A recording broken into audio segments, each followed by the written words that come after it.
What's going on, everybody? K to the 2 here, joined by OldManTup. Go ahead and introduce yourself. What is hatching, Toga Peeps? OldManTup coming at you today, the coach of the Pittsburgh Pirattatas, about to get smash bam interviewed by K to the 2.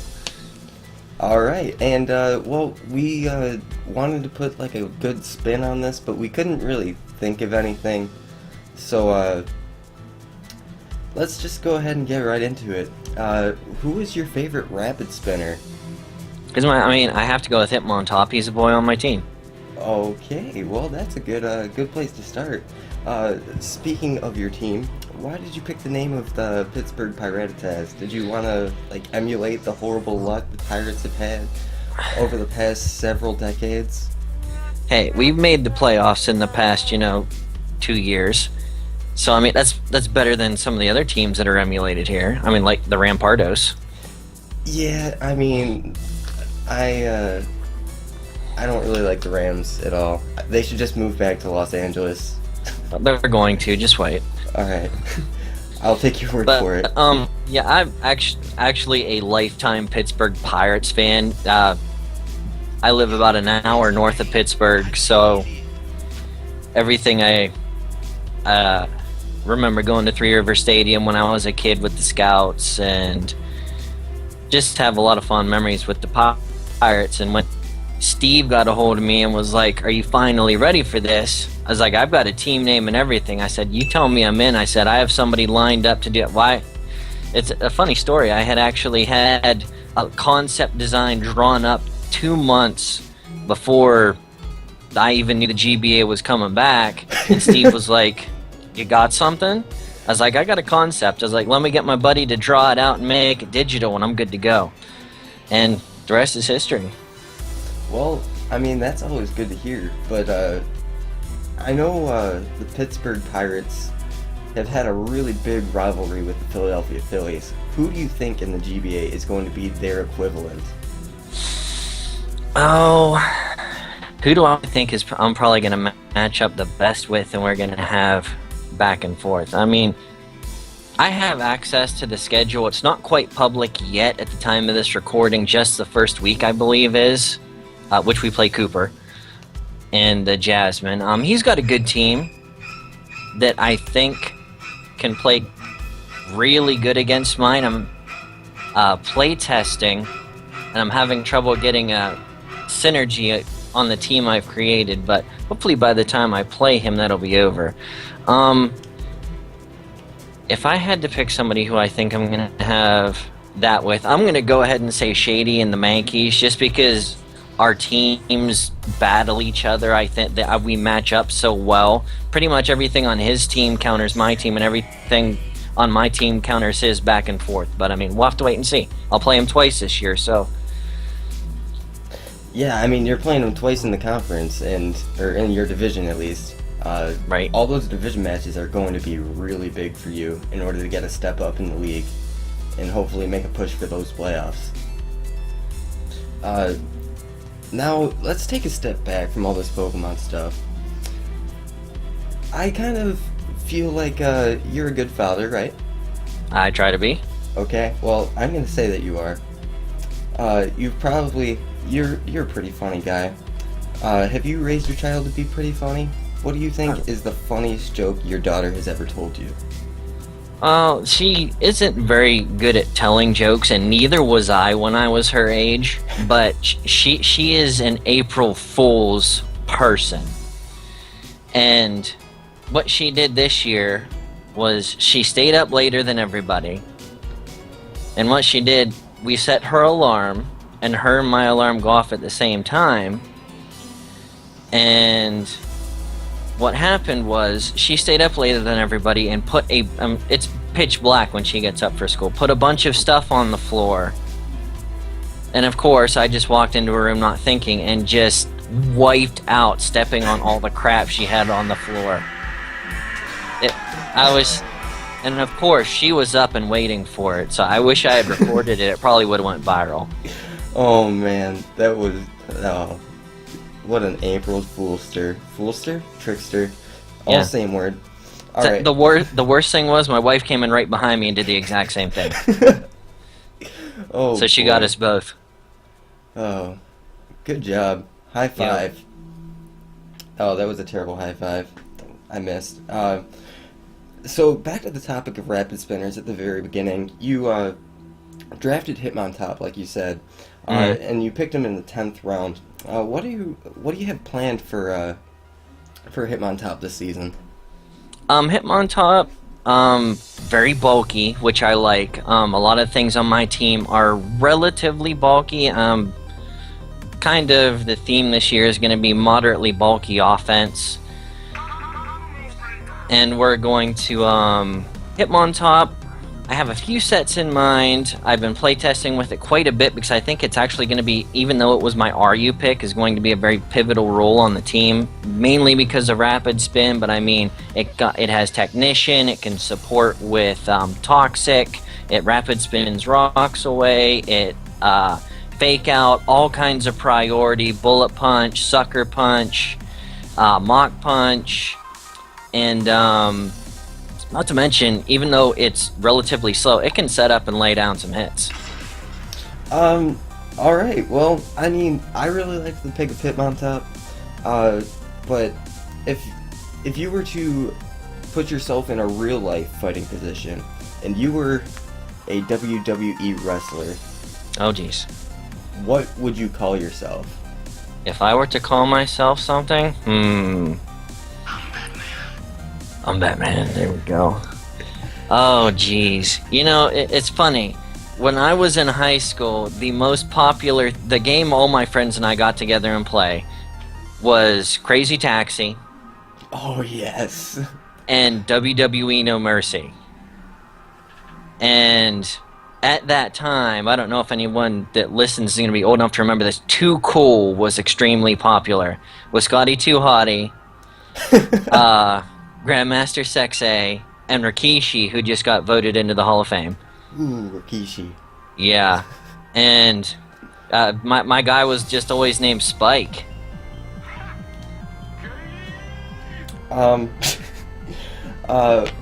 When I went through and graded all the megas in my previous whatchamacallit, what did I call it? My post-draft analysis, that's what it was. I gave your pick of Mega Alakazam a solid B.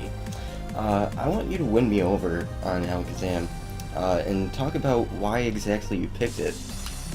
No, I mean, Alakazam just, I don't want to say it fills a hole because it does much more than that, but I mean, it's got outrageous speed. It outspeeds a lot of Scarfers that are going to be coming at me this year with minimal investment.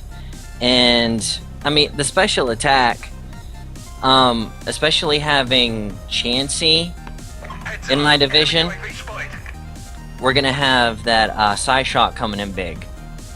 So I'm not going to have to worry about only being able to hit on the special side. And I mean, even if I just go with all special attacks, Stab Psychic from Mega Alakazam, 2-hit KOs almost everything in the league that doesn't resist or immune to it. Oh my, really? Well, after Stealth Rock damage, of course. Wow. But I mean, the power, it's there. Yeah, the power is definitely there. But I mean, I've lined up my team to set up hazards, chip away damage, and when the opportunity comes, either bring in a fast sweeper or bring in somebody like Salamence, set up a Dragon Dance, and just wreck the rest of the thing. Yeah, I mean, that's you know what. I'm going to change my grade. I'm going to give it a solid A-, just because I can't bring it up too high. But I actually do like this a whole lot more now, looking over your team and having you talk about it a bit more. I mean, I really like Megazam now, especially for what it does for your team, and just the fact that it's so powerful just allows for your team to set up and really tear through a team late game if you play it right. But I've got 2-3 rockers on my team. I've got Cacturne who can set up spikes. If you look over my team, Hitmontop has access to priority, Cacturne has access to priority, Mamoswine, Azumarill, all have access to really strong, most of them, stab priority. So, I mean, chipping away and finishing the job is what this team is going to be about. Yeah, one of my favorite sets is Banded Crobat. Mm-hmm. But did you feel like reaching for a Banded Crobat in the second round was a little bit too high? Not just Banded, of course, but just Crobat in general? No, this is probably what I've gotten the most criticism for, and I can completely agree. I may have reached a little bit too far in the second round. I mean, it was the first UU taken overall, but it was something I wanted on my team. It was the defogger that I wanted, and it was one of those things, the way I had the team in my mind set up to go, I didn't want to lose it. So, I mean, anything else on my team, I had a substitution for. But once I got Heatran, I knew I wanted Crobat. Yeah. So it was one of those things, I didn't want to pass on it and it be gone and not have what I think will be a pivotal member of my team. Yeah, that makes a whole lot of sense. Like, if you really want something, go ahead and get it. Because if you don't have a replacement for it, what are you going to do? Right, I mean, take Hank, take an Incarnate. What, 5th overall pick? The first borderline taken and the first non-OU Pokemon taken. I mean, 5th overall pick Incarnate. Is Incarnate versatile? Yes. But I mean, and do you see anybody criticizing him for reaching for that? No, because it worked for him in the past. And everybody's saying, oh, that's such a fantastic pick. It's such a good value pick. But nobody sees that in Crobat. But to me, yeah. I think it's worth my second round pick. I completely agree with that. And I really feel like Crobat's going to do well for you. Now, Azumarill, of course, you can probably tell by now, is my favorite Pokemon. Alright. It's currently on my MBL team, and it won MVP in Season 1 for me. Do you have big plans for Azumarill, such as that? So, well, Azumarill, another one of those pokes that I love, that you can run 4 or 5 different sets, and all of them are extremely good. I mean, if you're going from the Choice Band, to the Assault Vest, to the Belly Drum, to, dare I say it, the Surprise Sap Sipper some rounds. It's just, I think it's gonna, I have so many good Pokemon on my team, I'm having trouble finding spots for them every single week, and it's frustrating because I have all these pokes that I want to use to get in to do things, and right now, there's a small feud brewing in the locker room. These guys are pushing hard to get on the floor for that first season start. Yeah, I mean, it's hard to get everybody some showtime, but like the thing is, once you find something that works, you go with it. And you just keep going. And really, there's not going to be a whole lot that can stop the momentum as soon as everybody's getting in the rotation, mixing everything up week to week. But moving on from the team talk, let's talk a little bit more about your draft while it was happening. Okay. Did anything get sniped from you at any point during the draft? Well, like I said, not much. Once I got Heatran, I was happy. That was the one thing that I wanted to get. If I didn't have Heatran, it screwed up a lot of what I had in my mind for this team. So the fact that it didn't, and a lot of people thought it went early being the 3rd overall pick. But from what I understand, quite a few people down the line were going to take it first round also. So, I mean, in my opinion, it was a quality pick. I think he's going to be the heart and soul of this team. But yeah. Yeah, that makes a whole lot of sense. Like, if you build your team around something and you support it very well, I mean, like you said, there's not going to be too much that you're going to want to change. Right, but I mean, I've mentioned it more than one time. Heatran is one of the best OU Pokemon, and it has been since it came out in 4th Gen. I mean, especially now, with the fire, water, grass, and the steel, fairy, dragon cores being so prevalent, And he it fits has into both of those those. cores. Exactly. It's just, in my opinion, I mean, both in the OU meta and in the GBA playstyle format, I think is just one of the best OU Pokemon. Yeah, I agree with that. And with such a defined team role you have for it, or just for your whole team rather, I see yourself being as a dark horse in order to make it into the playoffs and go far. Where do you see yourself at the end of this season? Now, because I have absolutely no experience with this playstyle, I'm going to tell you what I would like to do in the season, because I'm playing against the cream of the crop of battlers. So, I mean, I don't want to try and raise myself above these guys, because everybody that plays in this league is phenomenal. I mean, I can't say enough about a lot of them, I mean, except for, you know, Steve. But, I mean, other than that, phenomenal guys. But if I could go bat 500, or I think there might only be 11 games this season. I can't remember. We kept debating on how many games to play.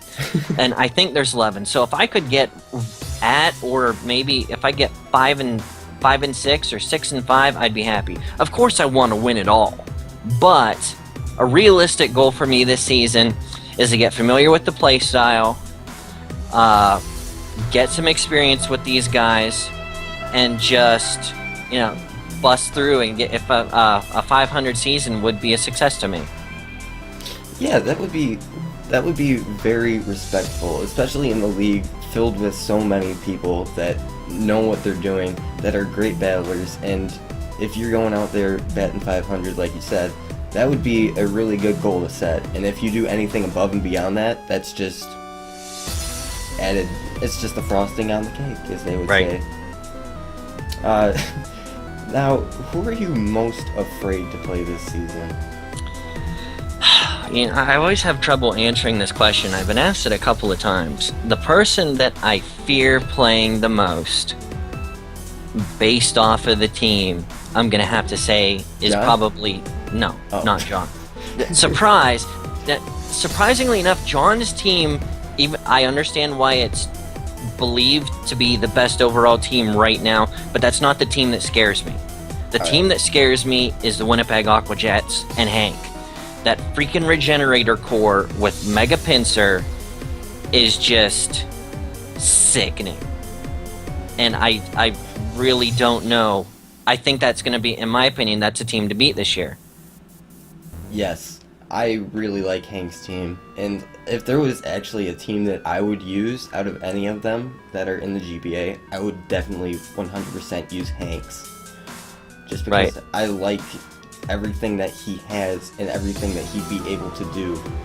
He can mix up his play style to move from hyper offense to semi-stall to however he needs to play in order to win it week to week. Right. Hank's team has an answer to almost every single Pokemon in the format, and that, I think, in my opinion at least, puts him a little bit above John's team with the Pelipper's. I mean, he may have the best Pokemon on his team, and I think that's why everybody's don't get me wrong, John is phenomenal, but I think his team might be getting slightly overhyped, and I think the Aqua Jets are probably, if he doesn't get hacked to death, looking at taking the Cup this year. If he beats me in the championship, that is. Yeah, that makes, I mean, you speak truth, or a lot of it. A lot of it is truth. A lot of it is opinion too, but of course, it's backed up by what you have to say. I don't know what I'm saying anymore. Right. That's why we're doing this interview. It is. That's right. So, what is the over/under for the amount of games your daughter will be coaching this season? Now, I don't want to give anything away.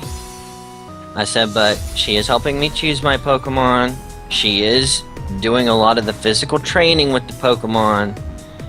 And she's working in some secret move sets that a few weeks I may let her take the reins and knock out some punks. Oh, let's do it. I am so looking forward to that. Oh boy. Now, here's a good one for you. How many fingers am I holding up? Well, as much of a badass as I know you are, I'm going to say 2, and you're giving the double finger to the world right now. Psych! That's the wrong number! So, who on your team do you feel is the most underrated? Who do I feel is the most underrated? Mm-hmm. Now, my first instinct is to go straight to Cacturn because so many people are dumping all over it right now. But Poor cactus. I'm not going to go to Cacturn because as many people are dumping on it, I do have the few people supporting it. I'm going to jump to Slowking. Nobody Oh, seems to understand how freaking good this thing is. It has Regenerator, it has Slack Off, it has Fire, Water, Grass availability attacks, it has Psychic, Psyshock. I mean, I can phase people out. I don't want to give anything away, but I'm going to be phasing people out with Yawns. I'll be a haxy little turd. It doesn't bother me one little bit with Slowking. I'll make you switch in and out. And that's, again, not to mention Trick Room, baby. Look for it this season. This team is built to run a Trick Room. Oh, not to mention, it gets that Trick Room and Belly Drum. Oh, yeah. Oh, that's gonna be one heck of a set. If you can pull it off. If you just stop and look at Slowking's available moveset, it is absolutely sickening. Pull up Slowking on Smogon. There's at least a dozen different movesets listed for it. And it's those that aren't freaking even the good ones. That's right. Those aren't even the good ones. Oh boy. Slowking has so much going for it, especially with the added Split F. You can throw a Assault Vest on it, and it's gonna just take special hits for days.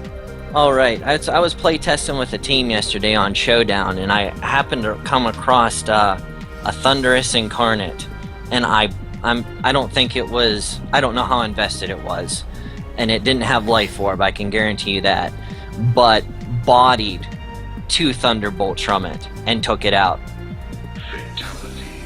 That's it. Yep. So, Slowking, one hell of a mon. I mean, I feel like this conversation's been a bit one-sided, don't you feel like? Okay. Do you have any questions for me? Just mix it up a bit. So K to the 2. Where does that come from? Well, I mean, it's very simple. It's just my initials. My initials are KK. So, Okay. in high school, I was always very attuned to like the math and stuff. So I was like, I'll just go with K squared. And then I decided to mix it up a bit, and I just ended up going with K to the 2. Okay. So you're 1 strikeout short of an inning. Yes. One strikeout Excellent. short. Anything else? So shiny Azumarill. Yeah. Why the shiny one? Because it looks like a lemon. Because it looks like a lemon. I like that. Yeah. I mean, So that's anytime I ever rock a shiny Azumarill on my team, I always name it Goldie Hawn. That has to be the name for me for shiny Azumarill. yeah, mine's always just lemon. I remember back when I started competitive play back in like 8th grade. Which was what, like 2 years ago for you? Hey, I'm in college. Oh, okay. Hey, you're talking to the guy who was alive before college was invented. You're right. You are Mr. Miyagi. Back when I started in competitive play, my friend always used 2 Pokemon on his team. That was a shiny Jolteon named Ken. Okay. I don't know why. And then a shiny Azumarill named Lemon. Just every team he had both of those on it. And I was like, why do you do that? And he's like, because it's fun. And I'm like, you know what? I like that. Okay, I'm gonna say Ken was because of the Street Fighter character, most likely. No. She had yellow hair. No. It actually wasn't. What? I think it had to do something with a Super Smash Bros. Reference. Oh, okay. Like a Super Smash Bros. Player named Ken or something, because he was really into Super Smash Bros. At the time. I'm not quite sure. Okay. I don't quite remember. It's been a long time. Alright. So, what are going to be some notable nicknames on your mons this season? Oh, I can't give those away. Those are confidential. Ooh, except for Slowking, we all know. Yeah, gotta be I Need Pants. Yep. How long have you been watching the GBA? You already kind of answered this one, but how does it feel to finally be a part of the GBA? Oh, it's fantastic. I've been harassing Steve since day one. You have no idea how upset I was when he approached Fizzy Stardust before me. Now, keep in mind, this Fizz and I have been friends since we both started competitive battling. And it was one of those things, we always had that friendly rivalry, especially when we started YouTube, first to 1,000 subs, first to 2,000 subs, etc., etc. And, oh yeah, those were the glory days. And when he got asked, what was it, Season 2? And I didn't, I was devastated. Oh, but yeah, when I got the call this year, I was excited. Oh man, I would Totally be excited. too. Like, just being in such a huge stage as the GBA would be... I can't even imagine. It must be one hell of a ride for you. Just Yeah, I coming can't wait. every season, not getting that invitation until now. It's gotta be... I can't even imagine. Yeah, I'm still waiting to wake up. Here, let me pinch you real quick. Ow. Whoa. Did you actually feel that? Okay. Anyway. we're Jedi gonna mind move- trick. We're going to move on to the final question. Now, Okay. I'm sure everybody has been waiting for me to ask you this. How did you feel when Zayn announced he was leaving One Direction? You know, when someone told me, I didn't even know. I didn't hear the announcement that Zayn was leaving. I saw a bunch of pictures with people having the name Zayn carved into their hand. Oh. And I thought something had happened to Billy Zane, the actor. And I was devastated. I thought he was dead. 'Cause Phantom, greatest movie of all time. I don't care what anybody says. If you don't know who Billy Zane is, you better look it up. Alright, I'm going to look it up. But I mean, have you seen the movie Zoolander? Yes. He's the well, I don't want to say the older guy, but he makes like a 5-minute promo in that movie. And he's just very underrated actor. But yeah, I honestly, I had no idea who the hell they were talking about. They're like, oh my god, Zayn left One Direction. And I'm like, who's One Direction? I think that's the band my niece is like. And then I had to look into it. And then I saw all these pictures with people cutting Zayn into their arms and stuff. Oh my I was God. like, this didn't happen when the Beatles were around. People were just sad. And I mean, when not Ringo, when Lennon got shot, you didn't see people killing themselves, and he actually died. Yeah, we set up a whole memorial just for Lennon. Yeah. And I mean, he was an actual artist, not this lip-syncing douche. Oh man. Oh. I mean, come on. We're comparing this. When you're comparing the Beatles to One Direction, that's like comparing Notorious B.I.G. to Kanye West. Kanye West is opposing. B.I.G. is legit.